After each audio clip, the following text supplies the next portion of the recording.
Do you have what it takes to be a disciple? I have to be honest, I'm not always sure that I do. Now, you might have a gut reaction to that question one way or the other, but for me, gut reactions really aren't my thing. I overthink everything, so for me, it's complicated. Of course, by virtue of the fact that I'm up here, it kind of might seem ridiculous that I might ask or that I might question my own discipleship credentials. After all, I'm baptized. For some, that's the minimum requirement. I belong to a church. Clearly, for others, that's a minimum requirement. I have also been theologically educated, and I've devoted my life to being a professional Christian. Thanks, Carl. And yet, I ask myself if I'm not just pretending, cosplaying discipleship in my professional life so I don't have to do it in my personal life. Because I'm honest up here and I'm saying I see other priests and they seem to be doing really good work. They're doing more social justice than I am. They're doing better outreach. They're spending more time helping others, and oftentimes they're making less to do it. Or I hear stories on the news or in the books I read of people out in the world living amongst the poor and the persecuted and serving them as one of them every single day. I read the stories in our Gospels and I hear Jesus' words saying, "Give away all your possessions, leave everything to follow me. Be willing to suffer, be willing to die, take up your cross." I hear all that and I have doubts. So I'm just guessing if I have doubts that then maybe some of you do too. Do you have what it takes to be a disciple? When I read the words in today's gospel, I am not always sure that I do. Biblical scholars call this speech in this part of the Gospel of Matthew the missionary discourse, because it seems to be direct instruction from Jesus that answers the question, what does it take to be a disciple? Jesus lays out where to go, what to preach, what to bring and what not to bring, what actions to take. He talks about how real and hard the work is going to be, and he tells you what to do when you meet adversity. This missionary discourse seems to tell us that we need to be ready to leave our family and our homes, that we need to be willing to rely totally on others for what we need, taking nothing with us. It seems to tell us that we need to be able to accept the inevitable persecution, maybe even death, for the work that we're doing. And there are some wonderful people in the world who are doing this work, who go out and do this work.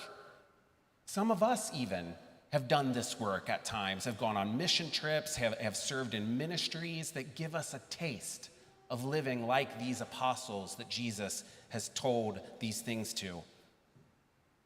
But for most of us, if we do get the chance to be these kinds of disciples at all, it's just kind of a role that we play more than a life that we live. Precious few people can look at this missionary discourse, word for word, and see instructions that they live by. Precious few. What does it take to be a disciple? Does it take perfect willingness, fearless action, and complete and total selflessness? If so, then I'm not sure I have what it takes. But luckily for us, we don't just have the missionary discourse. We have the rest of the gospel, the entire narrative arc, and even just the framing of this story. Let's not forget how it starts. Jesus is traveling throughout Judea, teaching and preaching and calling his disciples and healing and restoring.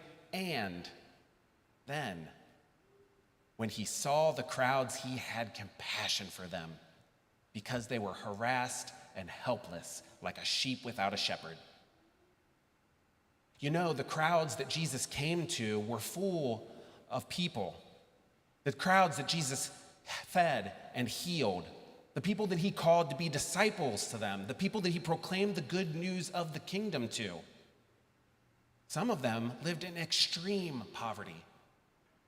Some of them had wild sicknesses and disabilities that didn't allow them to function within society at the time. Some of them were immigrants, day laborers. Some of them held unsavory jobs. Some of them led unsavory lives. Jesus was fond of dining with sinners, usually not an identity that people claim for themselves. You know, though, in those crowds, some of those people were merchants. Some of them were teachers and religious leaders. Some owned land or small businesses. We know from our stories that some of them were so well off that they even had households full of servants and were able to throw grand banquets for Jesus or for others. But Jesus looked at that motley crew. He looked at all of them and he saw people that were harassed and helpless. The Greek words here for harassed and helpless can mean other things. They can mean wearied, cast away, distressed and scattered. All of the people there lived in a society that asked them to make compromises. Whether they were at the bottom of that society and they were compromising one way of well-being just to survive one more day in another area of their life, or whether they were compromising their values so they could get ahead financially and not only live, but maybe even come close to thriving. Jesus saw them all, and he saw that none of them were living into the wholeness and abundance that God wanted for them, that God wants for us. So Jesus notices that the harvest is plentiful, but the laborers are few. He sends out his disciples to those people, not because the disciples were uniquely qualified. If you were here last week, Matthew just joined us. He hasn't learned anything yet. But because they were willing to go. And his instructions were not a guilt trip or a set of standards to be met. His instructions are a commissioning, a blessing, ascending. If you look at the text more deeply and frame the entire thing around that, Jesus' compassion, around how it starts, then it seems clear to me that Jesus is not giving a checklist for discipleship at all. Instead, he's outlining a posture for discipleship. For Jesus, the answer to the question, what does it take to be a disciple, is not a list of qualifications, but a question of willingness. Willingness to show up, to get it wrong, and then to show up again anyways. It is not a list of actions, it's a way of being in the world. For me, that list breaks down into big categories. First and foremost, respond to the people and the needs around you. You don't need to go far and wide to find people that are lost, people that are harassed or distressed or wearied or helpless. Heck, some of us don't even have to leave our homes to find that. Second, rely on God to give you what you need, and not some sense of martyrdom where I'm just going to walk out and let the world happen to me and God will take care of me, but in a sense that you can't fall victim to the scarcity mindset. You have to give as freely as you have received, whether that's financially, whether that's time, or whether that's a smile on the side of the road. You can't forget that there is goodness all around you. You can't hold so fiercely to the little goodness that you have in your life that you forget to look up and look out and see that it is out there already existing and that you can spread it to others. God's Spirit will give you the direction to know who needs you, the inspiration to know what they need, and the means to give it to them.